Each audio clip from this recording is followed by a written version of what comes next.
So hello students, welcome back to the channel. आज हम लोग बात करने वाले हैं बेटा new group of plant kingdom that is known as bryophytes. इन ब्रायोफाइट्स को एक और नाम से आप लोग समझ लेंगे या फिर ऐसा कह सकते हैं दे आर मोर एडवांस्ड। ये थोड़े से ज़्यादा एडवांस्ड हैं। किससे? एल्गी से। They are more advanced than algae. मैं जो भी एनसीईआरटी के ऊपर लिखते जाऊंगा या साइड को कोई पॉइंट हाईलाइट करता जाऊंगा, उसको आप लोग बेटा साथ साथ ही ऐड ऑन करते जाएंगे एनसीईआरटी में। ठीक है, इनके कुछ अनदर नेम्स होते हैं, मैं ज़रा वो आपको पहले क्लियर करना चाहूँगा, उसके बाद आप ऑटोमेटिकली कॉन्सेप्ट को अच्छे से समझ पाएंगे।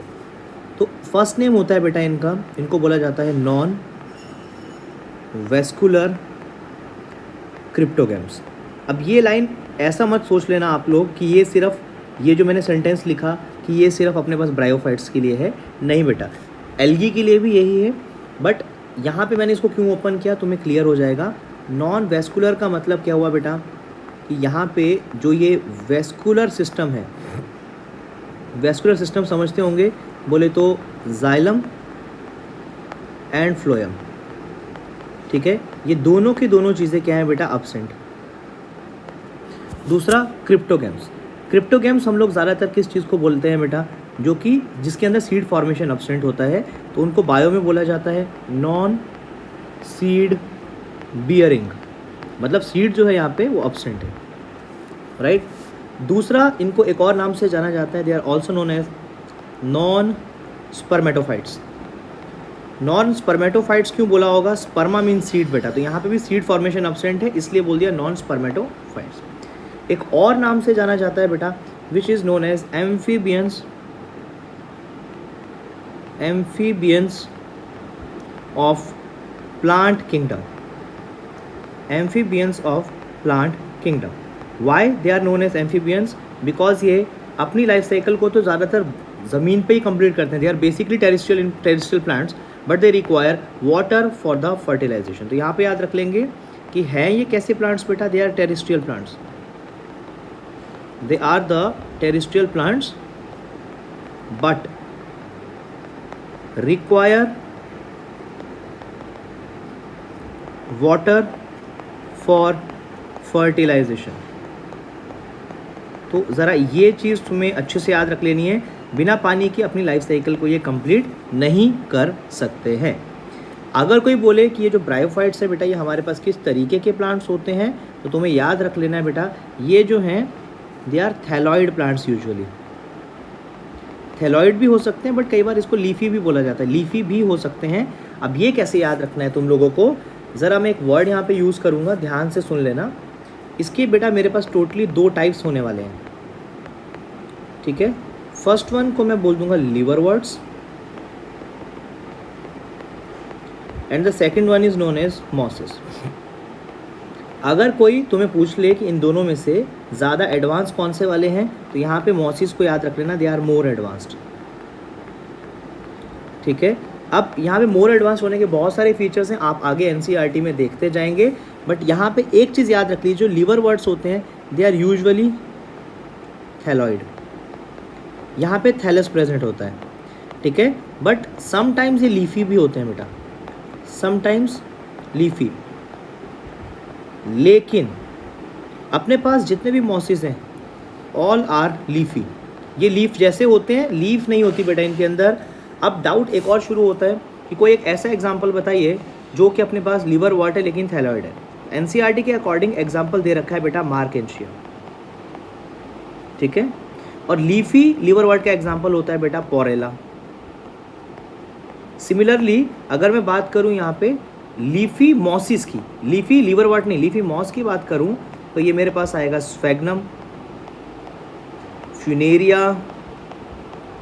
And the third is known as Polytrichum. ये जितने भी एग्जाम्पल है मैक्सिमम एनसीईआरटी वाले ही हैं, आपको आगे याद करने पड़ेंगे। बेटर इज कि आप इसको यहीं पे याद कर लो। अब एक चीज़ और मैं तुम्हें यहाँ पे बताऊंगा कि अपने पास जो डाउट क्रिएट होता है कि थैलॉइड वर्ड यूज़ कर रहे हो सर आप, व्हाट इज़ थैलस? बेटा देखो, थैलस का मतलब क्या है कि प्लांट तो है but without root stem and leaves, plant but without root stem and leaves. कई बार क्वेश्चन पूछा जाता है कि रूट स्टेम एंड लीफ होगा ही नहीं तो क्या होगा फिर यहाँ पे, बट यहाँ पे याद रख लेना है, यहाँ पे ट्रू रूट स्टेम और लीफ नहीं होगी, बट यहाँ पे रूट लाइक मतलब रूट के जैसा दिखने वाला स्ट्रक्चर होगा, stem like and leaf like structure present होगा बेटा। अब एनसीईआरटी ने बाकी तो नहीं, बट यहाँ पे एक वर्ड दे रखा है रूट लाइक, और रूट लाइक के लिए बेटा वर्ड यूज किया है एनसीईआरटी ने राइजॉइड। राइजॉइड अगर रूट लाइक है तो सैप का एब्जॉर्प्शन करते होंगे बेटा, ऑब्वियस ही बात है, बट यहाँ पे भी एक चीज़ याद रखिए, ये यूनिसेल्युलर भी हो सकते हैं और ये मल्टी सेलुलर भी हो सकते हैं। अगर कोई पूछता है आप लोगों से कि यूनिसेलुलर राइजॉइड्स कहाँ मिलते हैं, एग्जाम्पल बोल देना डायरेक्टली लीवरवर्ट्स, तो दूसरा तुम ऑटोमेटिकली समझ गए होंगे कि मल्टी सेलर कहाँ मिलेंगे बेटा, सेकंड टाइप के ब्रायोफाइट में, that is known as mosses. बस तो यहाँ जो इसको पढ़ा एक बार गो थ्रू कर लीजिए। मैंने क्या बोला, ब्रायोफाइट्स मोर एडवांस्ड है देन एल्गी, थैलाइड या लीफी हो सकते हैं। नॉन वेस्कुलर क्रिप्टोगैम्स बोला जाता है इनको, क्योंकि वेस्कुलर सिस्टम इनके अंदर अब्सेंट है, जाइलम एंड फ्लोएम अब्सेंट होता है और सीड इनके अंदर अब्सेंट है, इसलिए बोला non spermatophytes. Amphibians of plant kingdom क्यों बोला, है तो टेरेस्ट्रियल प्लांट्स बट वाटर चाहिए इन लोगों को फर्टिलाइजेशन के लिए। दाओ दूसरा क्या बोला, कितने टाइप के ब्रायोफाइट्स हैं, 2 टाइप है, लिवरवर्ट्स एंड मॉसिस। ज़्यादा एडवांस्ड है मॉसिस। यूजुअली जो लिवरवर्ट है वो थैलस जैसे भी हो सकते हैं और लीफी भी हो सकते हैं, बट ज़्यादातर थैलस होते हैं। Example is Marchantia and second example is Porella. Mosses के अंदर आपको बोला लीफी होते हैं, example is Sphagnum, Funaria and Polytrichum. फिर मैंने एक वर्ड उठा लिया थैलॉइड से, थैलस क्या होता है ये समझा दिया। इसमें रूट लाइक का नाम बोल दिया राइजॉइड, राइजॉइड को 2 नाम दे दिए, यूनिसेलर मल्टी सेलुलर। यूनिसेलर का एग्जाम्पल दे दिया लिवरवर्ट्स एंड मल्टी सेलर बोल दिया बेटा मॉसिस। नाउ अब आते हैं एनसीईआरटी की फर्स्ट लाइन पे। यहाँ लिखा है कि जो ब्रायोफाइट जो होते हैं they include various mosses and liverwort that are found commonly in the moist shaded areas in the hills. ये हो गया इसका मेन हैबिटेट, ठीक है जी। चलिए आगे चलेंगे। अब यहाँ पे कुछ डायग्राम दे के रखे हैं बेटा, देखिए ये जो स्ट्रक्चर है फर्स्ट ए एंड बी, अब इसको तुम्हें कैसे याद रखना है बेटा, देखो ये एक अम्ब्रेला जैसा स्ट्रक्चर दिख रहा होगा। अगर ये अम्ब्रेला नीचे की तरफ को है, जैसे एग्जैक्ट अम्ब्रेला होता है, तो इसको बोलेंगे फीमेल, ठीक है। तो ये हो गया फीमेल थैलस, फीमेल थैलस। तो फीमेल थैलस को यहाँ पे वर्ड यूज़ किया जाता है, फीमेल गैमेटोफाइट होगा उसको बोलेंगे आर्किगोनियम, आप समझोगे अभी। और मेल को यहाँ पे बोला जाता है बेटा, ये था फीमेल का सिंबल, मेल को बोला जाता है यहाँ पे एंथ्रीडियम। अब एंथ्रीडियम को तुम कैसे आइडेंटिफाई करोगे बेटा मार्केंशिया या लिवरवर्ट्स के अंदर, देखो ऊपर की तरफ को इन्वर्टेड अम्ब्रेला लाइक स्ट्रक्चर बन रहा है, इसको याद रखें प्लीज़, ठीक है। एग्जाम्पल ये हो गया मार्केंशिया, ये दोनों मार्केंशिया का डायग्राम है बेटा।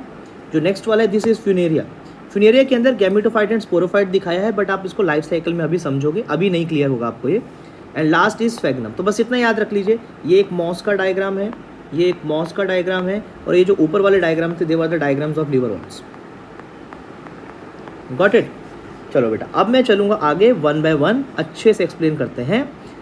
फर्स्ट पॉइंट दे रखा है यहाँ पे that the bryophytes are also called amphibians of the plant kingdom, because रहते तो ये सॉइल के अंदर है बट डिपेंड होता है किस पे डिपेंड करते हैं, वाटर पे। किस लिए, सेक्सुअल रिप्रोडक्शन के लिए, या फिर मेल एंड फीमेल गैमेट की फ्यूजन के लिए, या फिर जिसको कहा जा सकता है फॉर द फर्टिलाइजेशन, राइट। अब यहाँ पे लिखा है, पहले क्या बोला, ह्यूमिड एरियाज के अंदर मिलते हैं, थोड़ी देर पहले आपने पढ़ा, they are moist shaded area, moist मतलब ह्यूमिडिटी, और हिल्स के अंदर मिल सकते हैं, हिली एरिया में मिलते हैं, ठीक है। उसके अलावा ये damp area, humid and shady places के अंदर मिल सकते हैं। एक ऐसा एरिया जहाँ पे कोई भी प्लांट पहले ना हो, उस एरिया में ज़्यादातर आपको ब्रायोफाइट्स या मॉसिस देखने के लिए मिल सकती है। तो यहाँ पे आप याद रख सकते हैं, ऐसी स्पीशीज़ जो पूरे के पूरे बंजर एरिया में सबसे पहले ग्रो हों, उसको बोलते हैं बेटा पाइनियर कम्युनिटी। ऐसी कम्युनिटी या ऐसी species that grow on the bare rock and soil, ठीक है।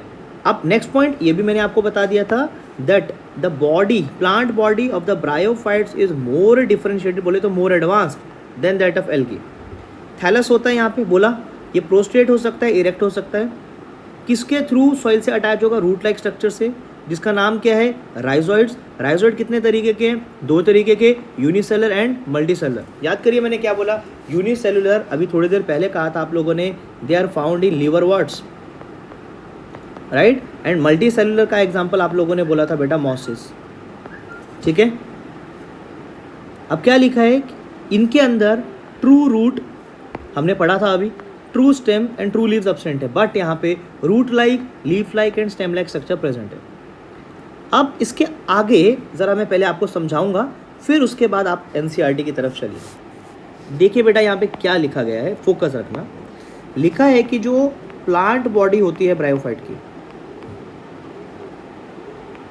इसके कितने फेजेस होते हैं बेटा, दो फेजेस होते हैं। एक को बोलते हैं गैमेटोफाइट, दूसरे को बोलते हैं स्पोरोफाइट। नाम को थोड़ा अच्छे से समझना। अगर हम किसी ब्रायोफाइट को देखें, नॉर्मल देख रहे हैं नेकेड आइज से, तो हमें याद रख लेना वो कौन सा वाला पार्ट होगा, गैमेटोफाइट। मतलब गैमेटोफाइट जो है वो ब्रायोफाइट के अंदर डोमिनेटिंग या डोमिनेंट पार्ट है। और गैमेटोफाइट हमेशा बेटा 1n होता है, बोले तो हैप्लॉइड। स्पोरोफाइट हमेशा हमारे पास 2n होता है, बोले तो डिप्लॉइड। गैमेटोफाइट क्या बनाता है, it produces gamete, it produces gamete. और गैमीट तो बेटा मेल एंड फीमेल गैमीट होते हैं, सुना होगा 1n। तो गैमीट कितने टाइप के होते हैं, दो टाइप के। एक को बोलेंगे मेल गैमीट और दूसरे को बोलेंगे फीमेल गैमीट, राइट है जी। दूसरा, मेल गैमेट भी 1n होगा, फीमेल गैमेट भी 1n होगा। अब आप लोग समझ गए होंगे, जब भी male and female gamete 1n होंगे तो ये फ्यूज करेंगे बेटा और क्या बना देंगे, जाइगोट। स्पोरोफाइट अगर 2n है तो स्पोरोफाइट हमेशा क्या करता है, it produces the spores. Spores कैसे होते हैं, 1n। यहाँ पे याद रख लेना है, ये जो स्पोरोफाइट जब भी मैं आपको पढ़ाऊंगा अभी, इस स्पोरोफाइट के अंदर ये कंटेन करेगा spore mother cells, contain the spore mother cells. बेटा यहाँ पे जो ये स्पोर मदर सेल्स होती हैं वो भी 2n होंगी। क्यों होंगी 2n, क्योंकि स्पोरोफाइट 2n है। इस पे होगी एक प्रोसेस जिसको बोलते हैं मियोसिस। मियोसिस आप लोग जानते हो, रिडक्शनल डिवीजन होती है, एक सेल से मियोसिस के बाद 4 सेल्स बन जाते हैं। तो यहाँ पे बनेंगे बेटा 4 स्पोर्स और वो होंगे 1n। याद रख लेना, स्पोरोफाइट 2n है, स्पोर्स 1n है, गैमेटोफाइट 1n है, गैमीट भी 1n है। गैमेटोफाइट माइटोसिस करेगा, स्पोरोफाइट मियोसिस करेगा। अगर कोई क्वेश्चन बोलता है कि ब्रायोफाइट के अंदर कौन सा हिस्सा आपको ज़्यादातर देखने के लिए मिलता है, गैमेटोफाइट, तो गैमेटोफाइट अगर सॉइल के साथ अटैच्ड है तो गैमेटोफाइट के ऊपर ही होते होंगे बेटा वो 3 पार्ट, जिसको तुम लोगों ने कहा रूट लाइक, स्टेम लाइक या फिर लीफ लाइक।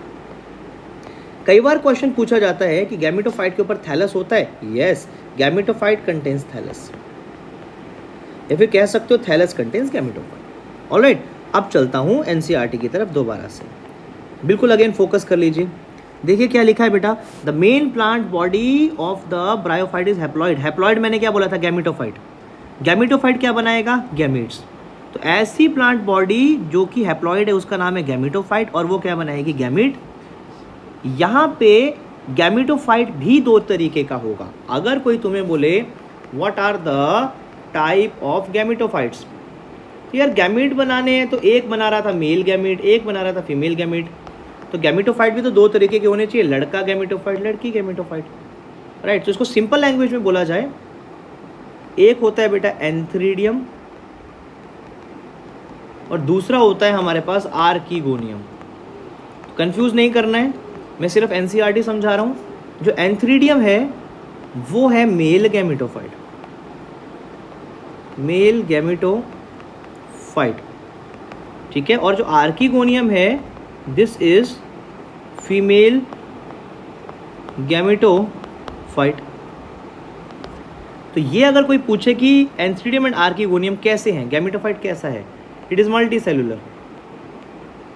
तो अगर ये मल्टी सेलुलर है, एंथ्रीडियम भी मल्टी सेलुलर होगा, आर्कीगोनियम भी मल्टी सेलुलर होगा। तो इसको एंथ्रीडियम को ना बेटा कई बार एक और नाम से जानते हैं, it is known as male sex organ. तो male sex organ is multicellular. तो आर्कीगोनियम क्या है, female sex organ. So this female sex organ is also multicellular. बस इतना लिखा था यहाँ पे। The sex organs in bryophytes are multicellular. Male sex organ का नाम रख दिया एंथ्रीडियम, फीमेल सेक्स ऑर्गन का नाम रख दिया आर्कीगोनियम। गॉट इट दोस्तों? चलो अब आगे देखिए क्या लिखा है कि जो मेल सेक्स ऑर्गन है उसके अंदर लिखा है वो मेल गैमीट बनाएगा। तो मेल गैमीट का नाम क्या रख दिया बेटा इन लोगों ने, ज़रा समझना है, एंथेरोजॉइड। और फीमेल सेक्स ऑर्गन ज़रा समझना, फिर कह रहा हूँ, एंथ्रीडियम के अंदर बनेगा एंथेरोजॉइड। आर्कीगोनियम फ्लास्क शेप होता है, वेरी इंपॉर्टेंट, और इसके अंदर बनता है एग। अब एक डाउट आया कि ये जो एंथ्रीडियम है और जो आर्कीगोनियम है, एंथ्रीडियम जो है इट प्रोड्यूसेस एंथेरोजॉइड, ठीक है, और दूसरा क्या है आर्कीगोनियम। आर्कीगोनियम तो फीमेल गैमेट बनाएगा, तो फीमेल गैमेट का नाम तुम लोगों ने बोला था एग। तो ये भी 1n होगा, ये भी 1n होगा। अब सब लोग जानते हैं होगा क्या, वाटर चाहिए तो मेल जो गैमीट है बोले तो एंथेरोजॉइड पानी के अंदर गिरेगा, स्विम करेगा और कहाँ पहुँचेगा, एग के पास, तो वाटर इज़ रिक्वायर्ड। और जिसके बाद कौन सी प्रोसेस हो जाएगी बेटा हमारे पास, फर्टिलाइजेशन।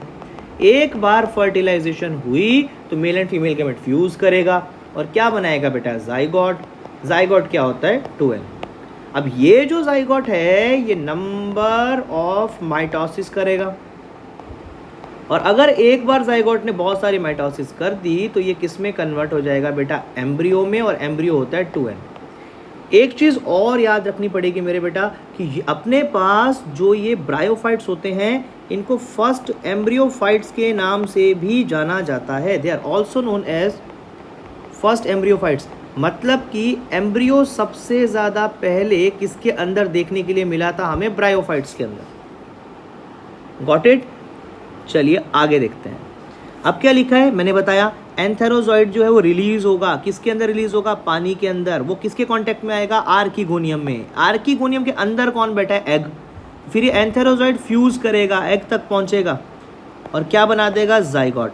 जाइगोट एकदम से लिखा है do not undergo reductional division, बोले तो मियोसिस। जाइगोट मियोसिस नहीं करेगा एकदम से। जाइगोट पहले कन्वर्ट होगा एम्ब्रियो में, और एम्ब्रियो कन्वर्ट होगा स्पोरोफाइट में। स्पोरोफाइट में। अब ध्यान से देखना, डायग्राम पे लेके चलूंगा मैं आप लोगों को। ये था स्पोरोफाइट। स्पोरोफाइट के अंदर 3 पार्ट होते हैं। एक तो बेटा यहाँ पे इमर्स्ड है, उसको बोलते हैं foot. Foot first part. Sporophyte के कितने पार्ट्स, 3 पार्ट्स।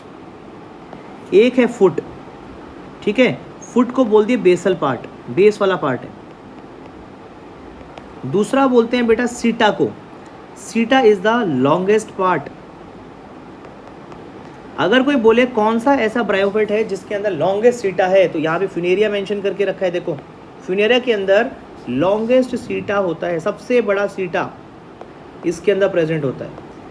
अब देखो क्या बोला मैंने कि अपने पास जो स्पोरोफाइट है उसके अंदर कितने पार्ट्स होते हैं बेटा, 3 पार्ट्स होते हैं। बेस में है फुट, उसके ऊपर है सीटा, उसके ऊपर मेन पार्ट है कैप्सूल। देखो this part is known as capsule, ये स्पोरोफाइट का हिस्सा है। मैंने बोला था स्पोरोफाइट के अंदर स्पोर मदर सेल होंगे, स्पोर मदर सेल मियोसिस करेगा। स्पोरोफाइट के अंदर एक कैप्सूल है, कैप्सूल के अंदर प्रेजेंट है स्पोर मदर सेल्स, और ये जो स्पोर मदर सेल्स हैं ये है 2n, और ये करेंगे बेटा फिर इसके अंदर जो सेल्स हैं ये करेंगे मियोसिस, और क्या प्रोड्यूस करेंगे, 4 स्पोर्स। और एक बार अगर स्पोर्स बन गए तो वो सॉइल में गिरेंगे, सॉइल में जाके वो क्या करेंगे, जर्मिनेट करेंगे, और वो दोबारा से एक गैमेटोफाइट बना देंगे। तो लाइफ साइकिल को स्टार्ट किया था बेटा आप लोगों ने गैमेटोफाइट से, घूम फिर के दोबारा से क्या बन गया अपने पास, गैमेटोफाइट। आगे एक बार गो थ्रू करिए, फिर मैं आपको इसकी लाइफ साइकिल बनाना सिखाता हूँ, ठीक है। यहाँ लिखा है they produce a multi cellular body called sporophyte. Zygote से एम्ब्रियो, एम्ब्रियो से स्पोरोफाइट। स्पोरोफाइट फ्री लिविंग नहीं है, क्योंकि देखो किसके ऊपर जुड़ा हुआ था, गैमेटोफाइट के ऊपर, ठीक है। गैमेटोफाइट कैसा है, ग्रीन कलर का है, तो क्या करेगा, फोटोसिंथेसिस। अगर कोई बोले कि स्पोरोफाइट अगर फ्री लिविंग नहीं है और दिखने में वो गैमेटोफाइट के ऊपर है, तो स्पोरोफाइट को न्यूट्रिशन किसने दी, अरे भाई वही देगा ना जिसके ऊपर ये ग्रो कर रहा है। तो स्पोरोफाइट को न्यूट्रिशन देता है गैमेटोफाइट। अब देखो लिखा है कि some cells of the sporophyte undergo reductional division, वही वाली बात जो मैंने समझाया, स्पोर मदर सेल्स की बात कर रही है, spore mother cells. Reductional division मतलब मियोसिस, और क्या बनाएंगे, हैप्लॉइड स्पोर्स। और यही वाले स्पोर जर्मिनेट करके फिर से क्या बनाएंगे, गैमेटोफाइट। जितना मैंने आप लोगों को ये बेसिक सा बताया, जो साइड को लिखा है बेटा इसको ज़रूर नोट करें, और जो एनसीईआरटी के अंदर लिख के दिया है, हाईलाइट किया, उसको ज़रूर नोट करें। नाउ मैं थोड़ा सा एक्स्ट्रा चलूँगा यहाँ पे। अभी हमें इसके 2 टाइप्स करने हैं, लिवरवर्ट्स एंड मॉसेस, उसको तो मैं नेक्स्ट लेक्चर के अंदर लूँगा, बट एक पैराग्राफ अपने पास है, उसको ज़रा ध्यान से सुन लेते हैं। लिखा है यहाँ पे, ब्रायोफाइट्स जो होते हैं they are little economic importance. Bryophyte के अंदर इंपॉर्टेंस तो है, लेकिन इनकी इतनी ज़्यादा इंपॉर्टेंस नहीं है। रीज़न बीइंग वो हर जगह अवेलेबल ही नहीं होते, और दूसरी बात ये कई बार फूड का सोर्स हो सकते हैं, बस इतना याद रखना, फूड का सोर्स है। किसके लिए, हर्बेशियस मैमल्स, अरे हर्बीवोर्स जो होते हैं कई बार इस फूड को, इसको एज अ फूड खा लेते हैं, या फिर कुछ बर्ड्स खा लेते हैं, या कुछ अदर एनिमल्स खा लेते हैं। एक स्फेग्नम एक इम्पॉर्टेंट पोर्शन है यहाँ पे, जिसको याद करना ही पड़ेगा। स्फेग्नम जो है एक मॉस है, मैंने बताया था, ये एक टाइप का सब्सटेंस बनाती है मरने के बाद, उसको बोलते हैं पीट, और पीट जो है उसको एज अ फ्यूल यूज़ किया जाता है। Sphagnum is a moss, it produces a peat, ये सिंपल याद रख लेना है, and this peat is used as a fuel, पहली बात। और ये स्फेग्नम जो है ना, ये पानी को होल्ड करके रख सकती है। मान लो मुझे अपने यहाँ से किसी और स्टेट के अंदर फ्लावर्स भेजने हैं या प्लांट भेजना है, तो मैं पहले पॉट या प्लांट रखूँगा, बाहर से एक बॉक्स बनाऊँगा जिसमें पैक करूँगा। अगर उस बॉक्स के अंदर की तरफ मैं स्फेग्नम लगा दूँ तो ये प्लांट का मॉइस्चर बाहर एनवायरनमेंट में रिलीज़ ही नहीं होने देगा। मतलब कि इसके अंदर एक टाइप की प्रॉपर्टी होती है, इसको बोलते हैं हाइड्रोकोलॉइडल प्रॉपर्टी। हाइड्रोकोलॉइडल प्रॉपर्टी, जैसा आप लोगों ने शायद ये सेम नाम पढ़ा होगा ब्राउन एंड रेड एल्गी के अंदर, एल्जिन एंड कैरागिन की फॉर्म में। इसका मतलब होता है बेटा वाटर होल्डिंग कैपेसिटी, पानी को होल्ड करने की कैपेसिटी होती है, इसीलिए उसको एक जगह से दूसरी जगह सब्सटेंसेस को शिपमेंट करने के लिए यूज़ किया जाता है। तो Sphagnum is used as a peat, used as a fuel, transshipment purposes के लिए इसको यूज़ किया जाता है, बिकॉज ये वाटर को होल्ड करके रख सकता है। थोड़ी देर पहले मैंने बोला था ये ब्रायोफाइट्स ऐसे प्लांट्स हैं जो सबसे पहले पायनियर कम्युनिटी की तरह काम करते हैं, एक ऐसे एरिया में ग्रो करते हैं जहाँ पे पहले कोई प्लांट्स नहीं था। यहाँ पे एक और एग्जांपल देके रखा है ब्रायोफाइट्स के साथ। ब्रायोफाइट में भी मोस्ट इंपॉर्टेंट इज मॉसिस, मैंने बताया था, एंड सेकंड इज लाइकन्स। इनकी इकोलॉजिकल इंपॉर्टेंस है। बस ये जो है ये डिकम्पोज कर सकते हैं रॉक को। एक बार रॉक डिकम्पोज होगी बेटा, चट्टान टूटेगी तो आयंस निकलेगी, सॉइल बनेगी, और फिर से वहाँ पे प्लांट ग्रो हो सकता है। एक चीज़ और लिखी है, सॉइल के ऊपर डेंस एक मैट सा बना देते हैं, एक बहुत ज़्यादा डेंसिटी वाला मैट बनाएंगे, जिसकी वजह से अगर सनलाइट, अगर लगातार बारिश होती रही तो सॉइल के अंदर वो बहुत ज़्यादा बारिश इम्पैक्ट नहीं करेगी, सॉइल का इरोजन नहीं करा पाएगी। तो ये प्रिवेंट करते हैं बेटा सॉइल इरोजन को। और ब्रायोफाइट्स को लास्ट में लिख रखा है कि 2 टाइप के होते हैं, one is known as again liverworts and second is mosses. But दोनों में से अगेन इंपॉर्टेंट कौन सा है बेटा, और एडवांस कौन सा है, मॉसिस। होपफुली जितना मैंने आप लोगों को इस लेक्चर के अंदर समझाया आप लोगों को अच्छे से क्लियर हो गया होगा। Still if you find any kind of doubt then you can do ask me in the comment section. Thank you so much.